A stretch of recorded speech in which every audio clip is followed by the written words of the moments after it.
飯旅 Season 5今回の飯旅は Maji de Mata Tabatai Meshtabi Shalana 1-star no o Misa des ってことで今回は年間1000軒以上食べ歩く私たちの特にお気に入り飯旅殿堂入りクラスのお店をドドーンと紹介しようと思ったら、なんと100件近くなっちゃってね。それじゃあ5回に分けてご紹介ということで、今回は突破締め星1つですのお店からご紹介。星の基準はミシュランと同基準。一つ星は近くにあったらぜひ寄りたいお店ってことね。あ、そういう感じなんだ、ミシュランの星って。そう、二つ星は遠道してでもぜひ行きたいお店。三つ星はそれを食べるために旅に出るほどのお店ってこと。なるほど。それでは早速Let's get it started. 1.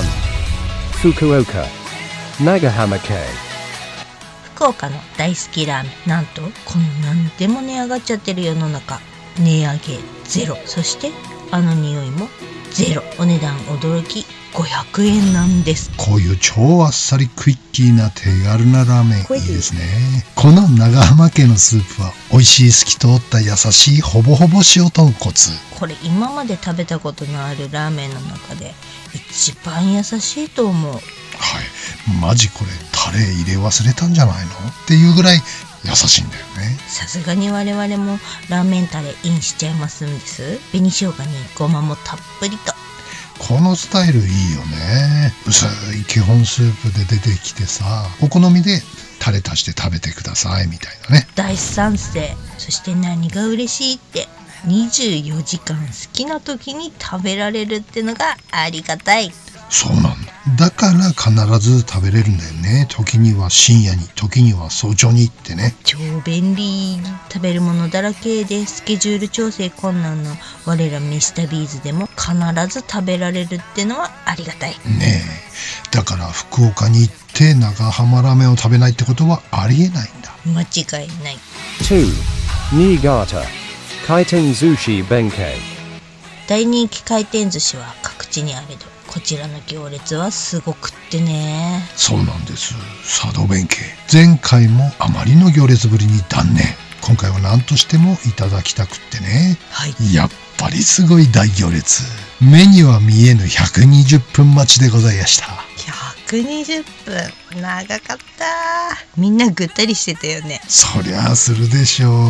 2時間待ち言うたら飲食店の並びとしては最長クラスでしょう。そうね。私たちはさ、寿司って大概なんか食べてから行くからいいけど、これがガチの晩ご飯だったら2時間お預けはやばめよね。はーいってことで、それではお待ちかねののどぐろをいただきましょう。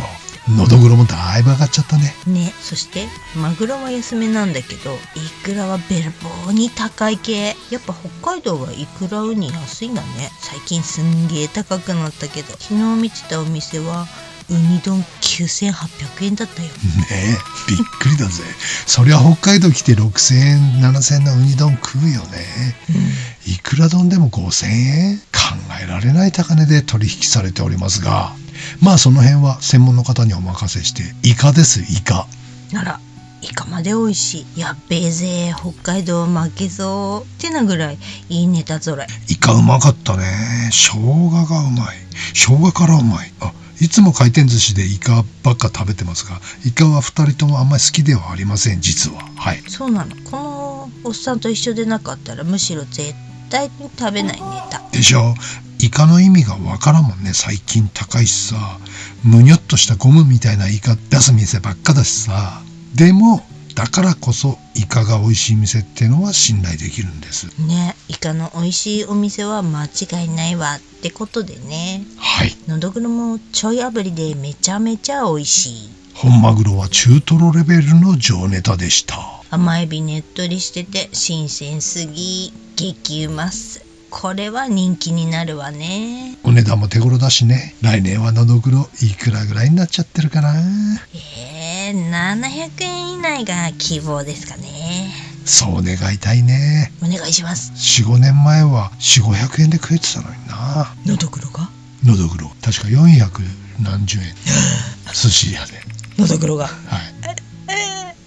さすがに去年いくらと605円600円なんだでしょ、もうすでに伊達のわさびさんでしかのどぐろないけど、870円なんですよ確か。じゃあギリ700円台いけます。一昨年で800円なんだ。北海道だともう下手したら出してないかもしれないね。高すぎちゃって誰も食わねえから。だね、 3. Kuchang. Cray please. くっちゃん駅前にあります米農家さんが営むクレープ屋さん。偶然通りかかった時に米粉グルテンフリーの上りが目に飛び込んできたんだよね。飛んで火にいるグルテンフリーとはまさにこのこと。その使い方合ってる？ずーっと米粉スイーツ探してるんですけど、なかなか美味しいのに当たらないんです、ミスタービーツ。そうなの。でも他のお店に出会えてうちのおじさん大喜び。そうなんだよ。そもそもクレープって全然興味なかったんだよね。あんまり美味しいと思ったことなくってさ。したっけ、こちらのクレープなんと The best crepe in my life で Best ございま crepe す。 in my life. しかも米粉中じゃないですか。ねえびっくりよね。ここのシュガーバターは最高なの。生クリームやフルーツの入ったやつはほとんど食べないんですが、ここのプレーンなクレープがうまい。シナモンバターも美味しいしね。あ、そういえば札幌にもお店できたみたいなんだよね、ここ。今度そっちも行ってみようぜ。 OK。 4. Osaka. Senba Gu Ken. 大阪に来たら私はこれ、グリーンが虜になった大阪カレーでございます。この自由軒さんっていうのは船場と難波でお家騒動みたいなのがあって有名らしいのですが、美味しければ問題なしってことで、はい、こちらが名物インディアンカレーでございます。まずはそのままビーフの効いたデミカレーをそのままいただきます。しっかりスパイシーな辛さもある私好みのデミカレー。お次に頂上に鎮座する生卵を混ぜ混ぜのウスターソースかけのさらに混ぜ混ぜすると、あら不思議、とってもまろやかで深いコクに包まれたナイスライスカレーで、 Nice rice curry. もうスプーンを持つ手が止まりません。いいね。こんなに美味しい洒落た食べ物が明治時代からあったなんてね。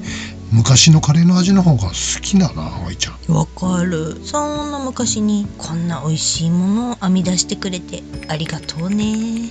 やっぱ日本人は昔から美味しいことするんだよね。美味しいことする。あ、ナンバー自由軒も食べてみなきゃ。んだ。 5. Morioka. Fukuda Pan. 盛岡といえば福田パン。テレビなんかでもよく紹介されてますよね。1948年創業の岩手で愛されるソウルパンね。これ20年ぐらい前かな、初めて食べたの。その時から行列でね。その頃はこういうパン屋さんって福田パンさんぐらいのもんだったんだけど、最近これを模倣したパチコッペパン屋が後を絶ちませんね。まっすぐ潰れてますけど。パチコッペパンね。無にあった物パンとかいつの間にかなくなってたね。だってさ、パチってんのに Chitalu. 本物の足元にも及んでなかったからね。確かにコッペの質が全然違うよね。ねえ、ふんわりしっとりが美味しいね。そうなんです。とにかく朝からすごい行列に圧倒され、メニューの多さにまた圧倒され、やっぱこの2オーダーバサミってのが画期的ですね。ねえびっくりした。その場で挟むサブウェイみたいなシステムね。岩手じゃスーパーとかでも売ってたね。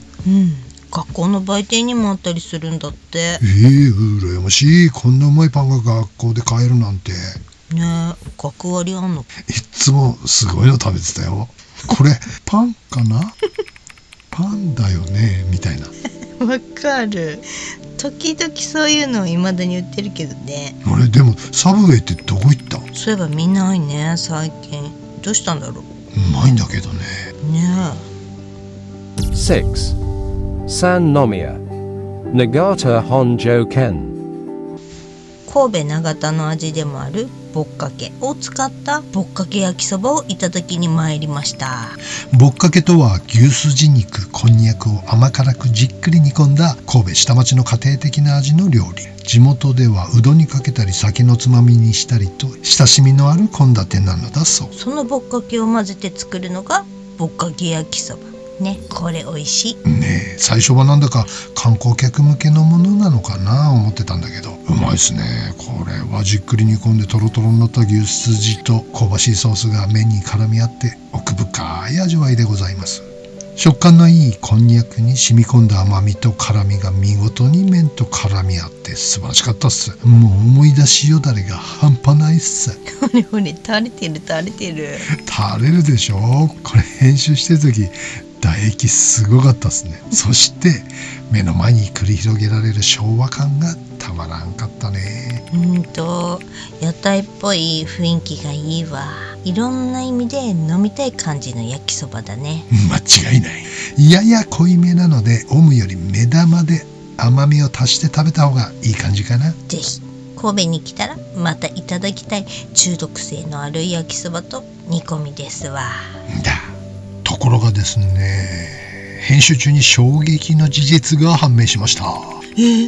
なんとこちらのお店トリドール系列のお店だったんです。ゲロッパ？それはトリドールレコード。トリドールだよ。トリドールは日本の外食産業でさ。トリドール？聞いたことない。丸亀製麺といえば知らない人はいないだろう。ってことはこれを推してるのちょっと痛い感じ？神戸ピーポーにとってはそうなのかもね。あっちゃー。でも美味しいよね。7. ニューヨー Oyama.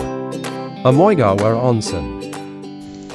小山市思川温泉。思川を見下ろす小高い丘の上の初の夜行列車降りた時から西川さん、さゆりさん。露天風呂から眺める思川の景色は食べ過ぎた胃袋を癒してくれますね。ショッピングモールの先にこんな絶景の露天風呂があるとは思わなんだ。ねえ、超便利ね。何やら男湯の露天風呂では春には大きな桜の木の花見が楽しめて、夏には思川の花火大会がよく見えるらしいの。おお、そりゃいいね。花見露天風呂か。そりゃやったことないな。来年ワンチャン行けっかも。あ、そっか。桜前線とともに九州から北上予定だもんね。バケットリストに入れとこう。バケットリスト？ Bucket list. 死ぬまでにやりたいことのリストさ。ジャック・ニコルソンとモーガン・フリーマンの映画のやつ、なんだっけ、日本語タイトル。最高の人生の見つけ方ね。面白かったよね、あれ。いつだろう、あれ見たの。10年前くらいの映画？ブブー、2007年の映画だそうです。そんな経つか。ああいう明るい死に方希望。もちろんだね。よろしくどうぞ。明るくしようぜ。じゃあそろそろじゃあね。バイバイ。8. Tokyo. Wa Kitchen Kan Na. 世田谷公園にほど近い閑静な住宅街にあります江戸の事前調査で一番気になってしょうがなかったお店。非凡なビジュアルのかき氷に興味津々だったんです。これはどういうことなのかなってね。季節外れだったから空いてて大助かりだったね。こちらのかき氷は口どけの良いふわふわ氷が特徴。ふわふわの氷の秘訣は温度調整にあるとのこと。はい、これかき氷のデコレーションケーキ。本当にケーキだよこれ。でも俺誕生日じゃないよ。もう年は取りたくないし。そりゃそうだ。これ食べ進めるとさ、中にはババロアかな。うますぎすごすぎ。これはここでしか食べられないね。あれでもすっげえでっかいけどカレーからあっちゅう間になくなってくね。昼にしょっぺーカレー食ってから助かる。腹立つ系の？お蔵入り決定的なやつさ。運転だけどね。いまいましい。はい、これ食べて中和。ビジュアル系かと思いきや実力も確かね。美味しかったね。ペローリ。ここは素晴らしいお店でした。今回東京で一番感動したかもね。ちなみに BC って何の略ですかって聞いたら番長ですってイケメンの口から聞こえて思わず聞き返しちゃったよね。番長？何が？誰が？ってね。なんで俺が番長だったの知ってんの？あんた番長じゃないっしょ。使いっ走りでしょ。こんな可愛らしいフォルムで番長って、一押しで一番売れっ子だから番長なんですって。そんな悪には見えないんだけどね。なんか誤解してるこの人。今度はかき氷が食べたいって季節にお邪魔したいわね。夏に江戸はなかなか来ないけどね。そっか。4月でも我ら道産子にとっては夏みたいなもんだからね。そうだね。9. Hakodate Lucky Piero。 こちら函館言うたら誰もが食べるラキピコとラッキーピエロ。飯旅ーズ検証によると、複数店舗を有するハンバーガーチェーンとしては国内最強なのではないかと思われます、このラッキーピエロ。そうね。味、ボリューム、値段、どれをとってもナンバーワンじゃないですかね。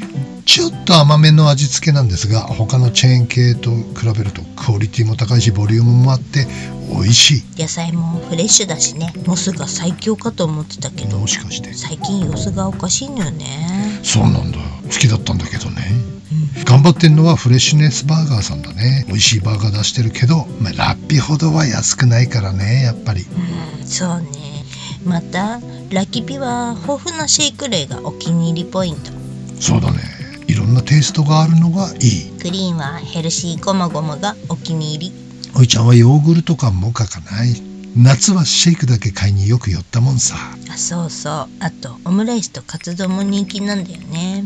前の函館駅前店のオムライスがうまかったんだよね。よく頼んでたんだけど、毎回2人でも食べきれないからお持ち帰りにしてたけどね。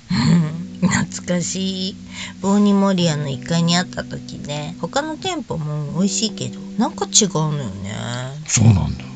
あの味は二度と食べられないのかもしれないね。でも函館行ってラッピによらないはないね。ないね。小池のカレーとね。だ。ところでさ、さっきからラッピラッピってブラピみたいに言うけどさ、ラッキピじゃないの？マックじゃなくてマクドみたいな。そうそう。ビッグドンじゃなくてドンキー。ドンキー？つったらさ、ドンキホーテとまどろっこしくない？それね。ドンドンドンビッグドンキー。ちょ。10. Noburabetsu Today's Katsu Curry. Your Shock no Ishikawa。 昭和44年創業、インド風と名の付いた昭和クラシカルな絶品カレーが登別にございます。これは昭和解釈のインド風ってやつだね。本場インドのカレーとはだいぶ違う。昭和のジャパニーズインドカレーですね。こちらのカレー半端なく辛いと言われてたりもするんですが、おぞり自分で言うな。そんなにそこまで辛くないと思うんだけどね。そうね。世の中には上には上がございますもんね。でも辛いは辛いわね。だからうまいっしょ。すっきり爽快な辛さ、重たくなくもったりもしない、スーッと抜けるような辛さがいいですね。どっちゅうことはない素朴な欧風カレーだと思うんだけれども、そうね。どっちかっちゅうとインというより欧風よね。辛いけど辛さがシャープでキレがいいんです。やれスパイス何十種類入れましただの、何時間煮込みましただのつってこねくりまして、しょっぺーのや小杉の味が多すぎるカレー業界において非常にバランスのいいカレーかと思います。っていうか、いっつもこれのために登別来てるもんね。そうだね。登別はさ、日帰り温泉もあんま好きなタイプのサウナがないからあんま来ないんだよね。そうなのよ。北海道一の温泉街って言われてるのにね。そういう意味では一つ星どころじゃないよね。そうさ、このカレーはおでの中では三つ星3スターカレーさ。カツがもうちょいいいのだったら世界一だね。なるほどね。確かにカツはこら美味しい。11. Fukuoka Mihara Tohu 10。これまた素晴らしいセンスのお店。はい、予約しなきゃなかなか入れないけど、入れるとしたら閉店間際かな。西中洲の細い味のある裏路地にございます。こちらのお店素敵なの。そうだね、センスの塊みたいな、おいちゃんみたいな豆腐屋さんです。ちょっと違うと思うけど、豆腐屋さんって思うんだけど、豆腐がメインの小料理屋さんっていうか居酒屋っていうか、居酒屋と言ってしまうのが申し訳なくなる素晴らしいお店ですね。この厚揚げはここにしかないの。湯葉のお刺身とかおからピザとかいちいち美味しいんだけど、特にこの厚揚げね。そうなんです。天才的な厚揚げなんです。いっつも食べたい厚揚げなんです。スーパーで売ってたら絶対買う。買うね。厚揚げを食いたいなんて一生で一回も思ったことないんだけど。ないない。福岡限定、西中洲限定現象ね。また豆腐のチョコってのがね、憎いんだ。ねえ。いや路地でくるくるしてる豆腐パックのあんどんが素敵すぎる。ねえ、西中洲って感じだね。はい。 12. Tendor Koshikake-an. 何やら奥の細道の石碑標識みたいなのがございます。住宅街のこちらのお店。その昔松尾芭蕉が実際に通ったという街道らしいっす。そういうことなの？それってなんかすごい特別な感じする。はい、こちらの店舗なんと明治8年に建った蔵をリノベーションしているんだそう。すごいいい感じだったね。風情が半端ないっすね。そしてこのわらび餅、プルンプルンで楊枝が抜け落ちちゃう。食べるとつるんって溶けちゃう初めての食感。衝撃でしたね。ほぼ液体です。これ一番液体に近い餅、いや一番餅に近い液体。いや液体ではない。美味しさの秘訣は本わらび粉など原料の吟味はもちろん毎日機械を使わず全て手作りだからってことだそう。特製深入りの黒大豆きな粉、香ばしさとほんのり優しい甘みがあって、これ持って帰りたい。でもさ、これ結構あちこちで模倣されたわらび餅見るよね。確かにどこが元祖なのか知らないけど、このわらび餅はすごい。これ食べた後銀山温泉に行ったっしょ。そうだっけ？そうです。今すごいらしいね。オーバーツーリズムで道が渋滞しちゃってて、銀山温泉。そっか。あの時はまだコロナ真っ只中だったって感じだったから、そんな混雑してなかったもんね。今じゃ車じゃ行けないみたいだよ。そんなに？どうやって行くの？送迎バスみたいなのが遠くの駐車場から行くんだって。有料で。まあ我々は高くて泊まれませんけど。そうだね。っていうか定山渓もやば高いらしいよ今。この間サウナババアが言っとった。マジ？てか口悪いな。だって。 13. Fukuoka Daichi no Wooden. こちらは博多駅直結のビル地下にあります大地のうどんさん。大人気ですね。お昼時ともあってすんごい行列。普通さ、駅前に美味しい店ってあんまないでしょ、全国的に。確かに愛のないお店が多いわね。でしょ。博多恐るべし。こちらの大地のうどんさんはおいちゃんお気に入りのうどんなんです。地元の方々からどういう評価を受けているのかは分かりませんが、これおじさんも大好きなやつ、うまそう。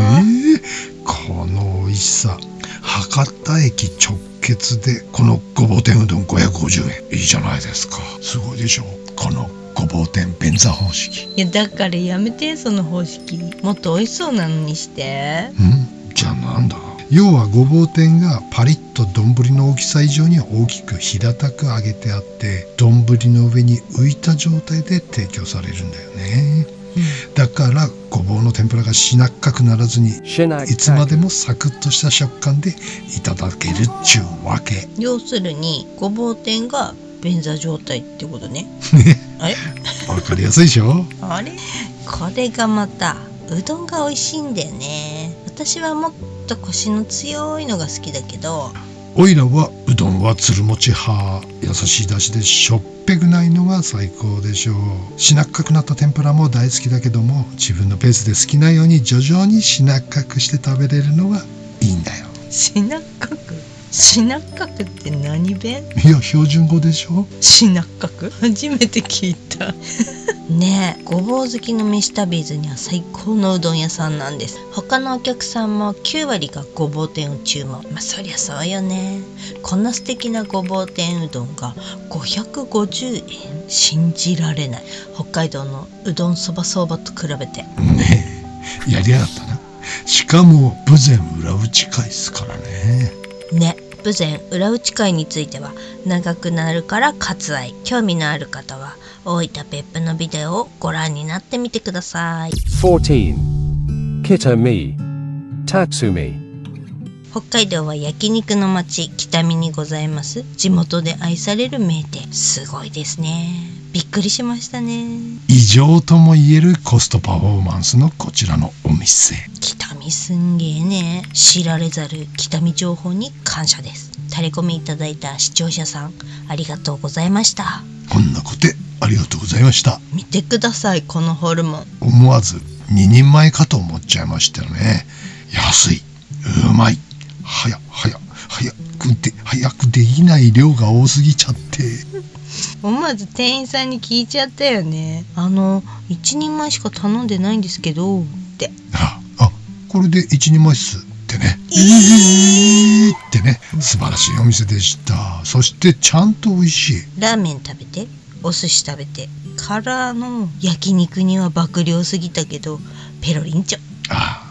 ビールもやりたかったね。ねえ、ここは北見に来たら絶対寄りたいお店ですわ。間違いない。15. Hachinohe, Minato Shock Door.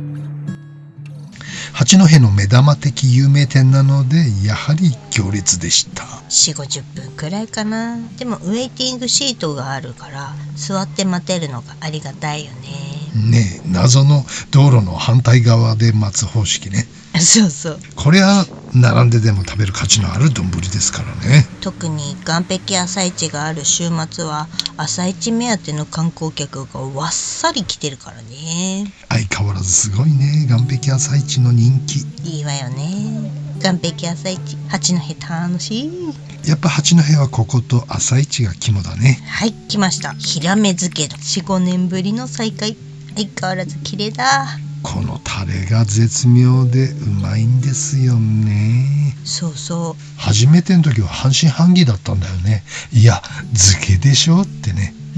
でもシンプルなのにうまいんだこれ。予想のだいぶ上行く漬け丼だ。まさに並んででも食べたい丼。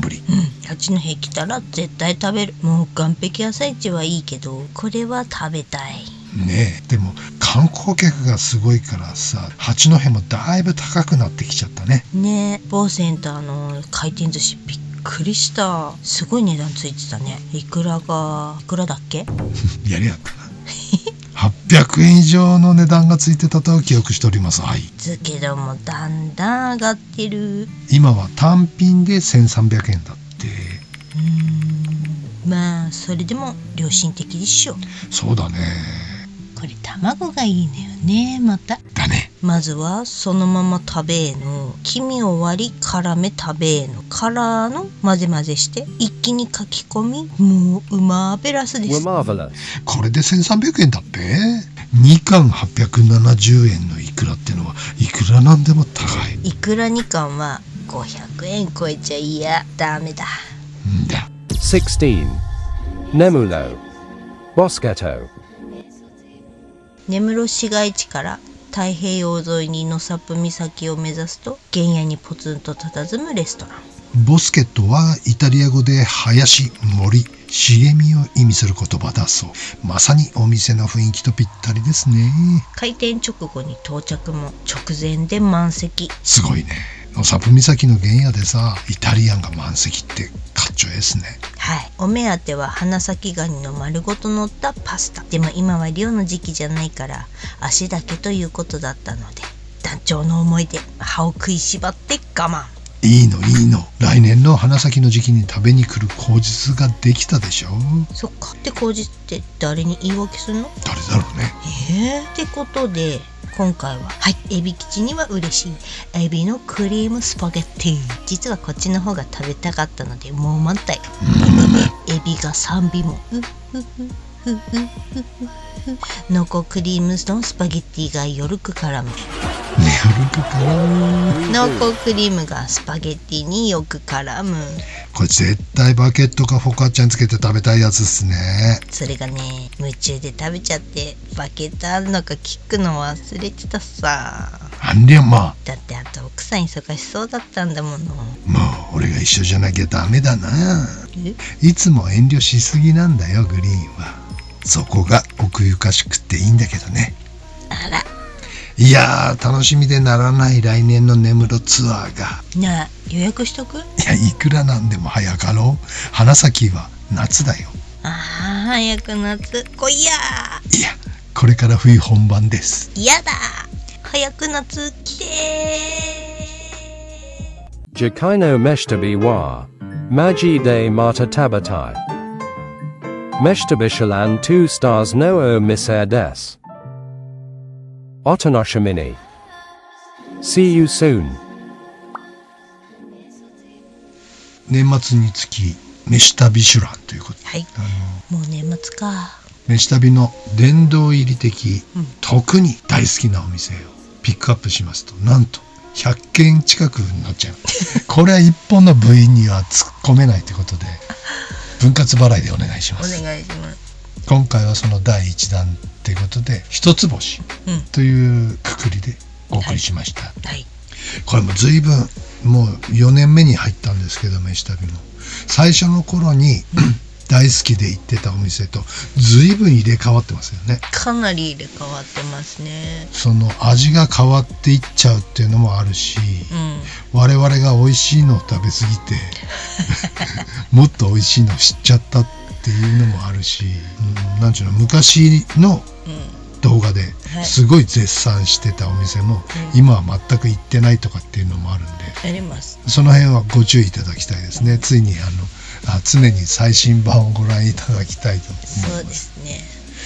だからあそこは美味しくなくなっちゃったとかっていうのも言えないので、さらっとあまり取り上げなくなってるぞっていう風になってます、あれ、あんだけ推してたのにあの店最近全然出てこないっていうのはそういうことなんです。そうね、やっぱり人がやってることだから調子がいい時もあれば、そう、その日のね調子でね、すごい不調の時もあるし、なんだっけな、この前マツコのなんかラーメン屋さんの店主がね、いやそりゃ二日酔いの時とかさ、味ちょっと違うよねって普通に言っちゃってる店主さんがいてそりゃそうだ、すごい気持ちいいなと思って。そういう意味ではねさんすごいですよ。あどこのお店に行ってもちょっとべちゃっとべちゃごめの酢多めの感じのね、あらすごいな、ちょっと飯がやばすぎちゃってダメだなこれやって思って、あんまり好きにならなかったんだけど、その後どこの店行ってもそうなんだよ。ちゃんと統一されてるっていうことは、それが好きな人がすごいたくさんいるってことなんだなって思って。ついたことないよ。いや、回転寿司でもあそこまでやばいのって多分3ぐらいじゃん。ほら伊達のわさびがね、初めて行った時にそういうシャリ状っていうでね、全体のクオリティを見てね、いやこの寿司屋がこのシャリをいつも出してるわけがないって俺言ってて、次回確かめに行ってほらねっつって、そうちゃんとされておりました。たまたまだった、たまたまあの時の飯炊き係は焼き入ったと思います相当。そういうふうに人がやることだからね、おいちゃんもね飲食店をやってたから分かるんだよね、米を均一に炊くのもすごい難しいことだし、そうな、お家でも難しいですよ、そのピザの担当やってもね、1回も焦がしたことのないシェフもいれば、3枚に1枚の割合で焦がすシェフもいるっていうねだから人間がやることなんでミスがございますんでね、しょうがないかっていう気持ちで食べに行く、そういうこともあるよね、っていうね、人間だものって思う。失敗する時誰でもあるじゃない、それを中居君がちょっと今大変なことになってますけどね。でも別に独身だからいいんじゃないと、ね、事情は知らないけど、プライベートでね、なんでそんなニュースになるの？関係ないべやって、しかももうさ、終わった話、絶対業界はもうずっとしてたわけじゃん。不倫って騒ぎすぎだ、世の中に不倫してるお父さんはお前どれだけいるかご存知かなっていうか、女性の方がおっかないですからね。怖いよね。女性とね、そういうプライベートの話をカウンター越しにすることもよくあったんです。っていうか、お前来週結婚だよね、誰っていうね、誰と飲みに来てるんですか、そしてお持ち帰りになられちゃうんですかっていうね、最後だからって。いや意味わかんないよね。そういう子が結構いるんで、怖い。それ最後じゃないよね、そういう子ってね。はい酔っちゃうとね、ケロッとした顔して誘ってくる女の人結構いるからね、やりたくある。医療系P 多いですね。はい、P をやりたくある。皆さんやりたくあるにはお気をつけよう。そうですね。中国のハニートラップにも気をつけてくださいね。怖いですね。結構仕掛けられてんじゃないのかね、日本の政治が中国で接待された。なるほど。そう。じゃないとさ、こんなに中国で言うこと